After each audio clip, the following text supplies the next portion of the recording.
I encetem, com diem, espai d'entrevistes i comencem amb Saray Fariña Sausina. Ella és tècnica de CERAI, el Centre d'Estudis Rurals i d'Agricultura Internacional.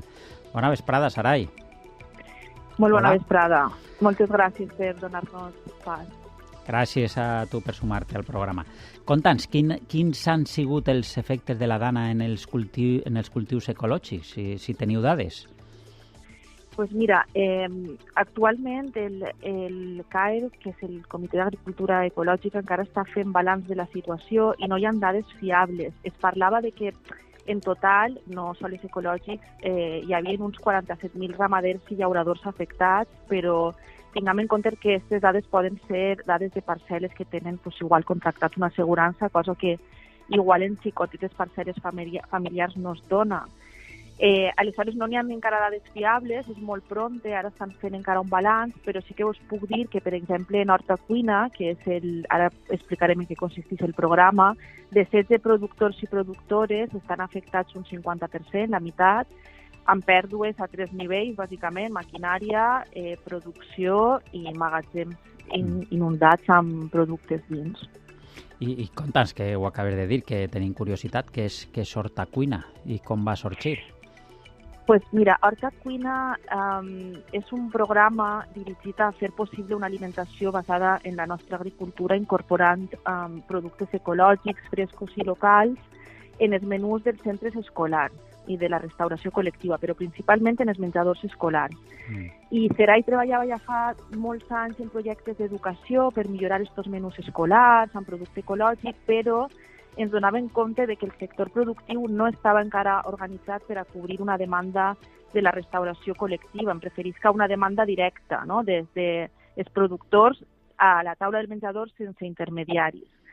Aleshores, els oients entendran, no, que una empresa de menjador necessita comprar amb un CIF únic, no pot comprar les querelles a un llaurador, les cebes a un altre, i aleshores aquesta necessitat que estava en el sector productiu va ser analitzada i d'ahir va sorgir Horta Cuina, que és una societat agrària de transformació de productors agroecològics que treballa en aliança amb productors de la Tira de Contar vinculats a Horta Cuina per abastir els col·legis de la producció de l'horta sense intermediaris. Curiós, sí. I conta'ns, CERAI, quina és la seva tasca habitual i en què ha derivat en estos temps de postdana? Bueno, pues, a veure, CERAI és una ONG que té la seu en Catarroja i treballa en les problemàtiques pròpies del món rural i del sector agroalimentari, tant a nivell de l'estat espanyol com a nivell d'altres països. Pues treballem en projectes des de reforçar capacitats en el sector hortícola familiar en la zona del Podor, en Senegal, fins a, com he comentat, introduir aliments de proximitat en menjadors col·lectius. Què ha passat ara en la dana? Pues el que ha passat en la dana ha sigut que este projecte, Horta Cuina, que servia a col·legis, abastia d'alguna forma els menjadors escolars d'uns 60 col·legis en la província de València, es va donar compte de que, a banda d'abastir a aquests col·legis, necessitaven treballar en els punts d'abastiment d'emergència, fent arribar el producte fresc a aquests punts, perquè tingueu en compte que clar, les persones que estaven en la zona zero, al tercer dia, estaven alimentades per galletes i per el que es diu en ajuda d'emergència, no? Estos packs bàsics de productes no peribles. Però al tercer dia la gent volia una mandarina i aleshores Horta Cuina va generar un desdoblament, malgrat tindre a aquest 50% de productors afectats per a tractar d'abastir en els punts d'emergència. I ho feu també extensible als xiquets, que abans de xiquets també eren alumnes, per a que es pogués arribar aquests aliments de primera necessitat? Clar, els palets configurats per Horta Cuina arribaven a aquests punts de subministre. Molts col·legis penseu que han estat dedicats a ser punts d'emergència. Aleshores, en una aliança molt funcional entre aquests productors d'Horta Cuina i diverses organitzacions que hem estat treballant al peu del canyó, hem identificat quins eren aquests punts d'emergència per a fer arribar aquests productes a famílies, entre les quals es troben, òbviament, els xiquets i les xiquetes, i a banda, Horta Cuina continuava proveint a les altres escoles que no estaven en la Hora Cero de forma ininterrompuda en tots aquests dies, vaja. I a més d'este projecte d'Horta Cuina, veiem uno al voltant també que està vinculat, que és Cultivem Solidaritat. Està integrat en ell o en què consisteix? Sí, mireu, la campanya és una campanya de recaudació de fons, perquè Horta Cuina com a sector productiu, com he comentat abans, fa esta aliança virtuosa amb entitats que coneixen molt bé el territori, i naix un poc, al principi Cerai, per l'Horta i Mundubat, com a entitats coneixedores del territori, es van reunir per avaluar quines eren les necessitats dels projectes productius familiars que havien sigut afectats per la Dana, i junt amb altres organitzacions com l'Organització Agrària Coordinadora Campera del País Valencià, COA, Fundació Sud, CA i Justícia Alimentària, comencen a preparar aquesta campanya per ajudar en la recuperació de les explotacions familiars i assegurar d'alguna forma que aquestes hortes mil·lenàries continuen alimentant a la comunitat.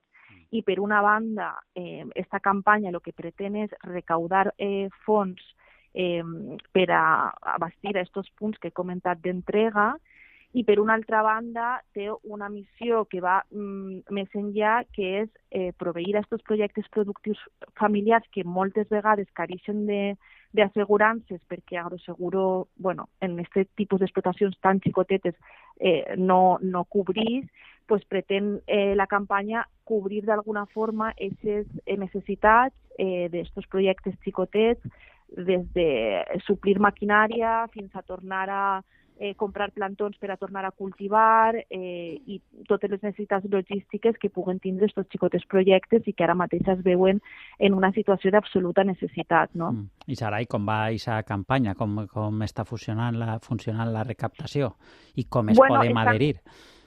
Mira, està anant molt bé, mos falta encara molt. No sabria dir-te ara mateix la quantitat exacta que s'està recopilant, perquè ho porten les companyes de comunicació, però si es poseu en la pàgina web de Cultivem Solidaritat, si poseu en el Google Cultivem Solidaritat Cerai, vos apareix la campanya i ahí vos donen diverses opcions per a poder aportar a través de Bizum, a través d'una transferència o del PayPal i jo des d'ací assegurar que els fons van arribar al lloc correcte, perquè per a mi com a persona i també com a treballadora del Cerai és important remarcar que el sector primari és el que, i el sector primari a xicoteta escala, l'agricultura familiar sobretot, és aquesta agricultura que és resilient front al canvi climàtic, que aporta solucions front al canvi climàtic i que, a més, hem vist com s'han embrutat de fang a l'hora de treure els tractors al carrer i poder recolzar a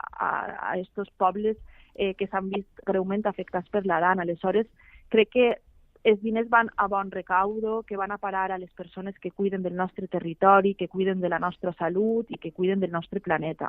Sí, perquè l'objectiu de Cerai, si no m'equivoco, també està la protecció del medi ambient i la conservació de recursos naturals, no? Sí, de fet, des de Cerai,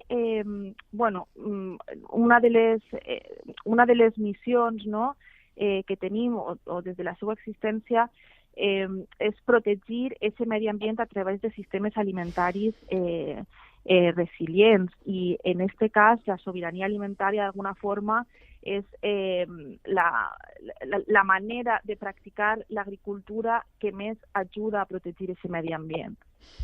I Sarai, com veus aleshores de conscienciada la ciutadania en aquestes qüestions? Jo crec que Mira, jo crec, a veure, la percepció meva és que crec que s'han volcat molt en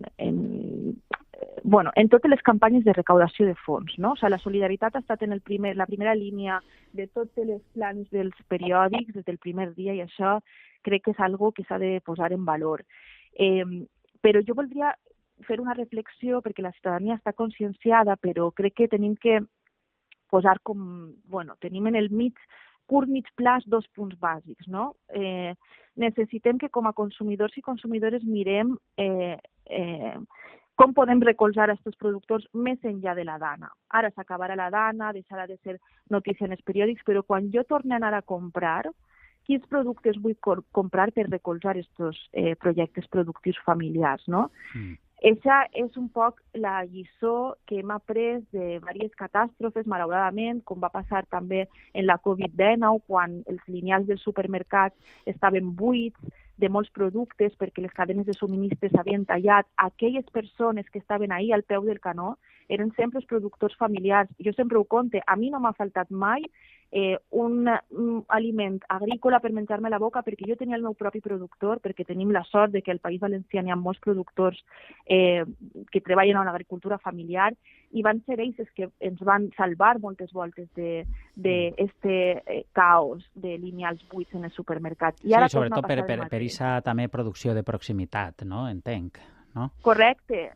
Fixeu-vos que, bueno, jo estos dies he estat parlant molt amb Julio Quilis, que és un productor de Sai Fresc, que és un projecte productiu que a més ha rebut el premi a millor projecte productiu en la Unió Europea recentment, este setembre, i jo recorde parlar amb Julio i que me comentara bueno, és que no van arribar, ell és de Catarroja, viu en Catarroja, diu, és que no van arribar, ningú camió de Mercavalència va poder arribar així, però Julio el dissabte tenia una parà muntar en Catarroja, enfront de la Florida, per abastir de producte fresc a la població que ho volguera. Evidentment, en aquest moment la població estava centrada en netejar els carrers i en fer possible un trànsit de ciutadans. Aquesta primera parada, no?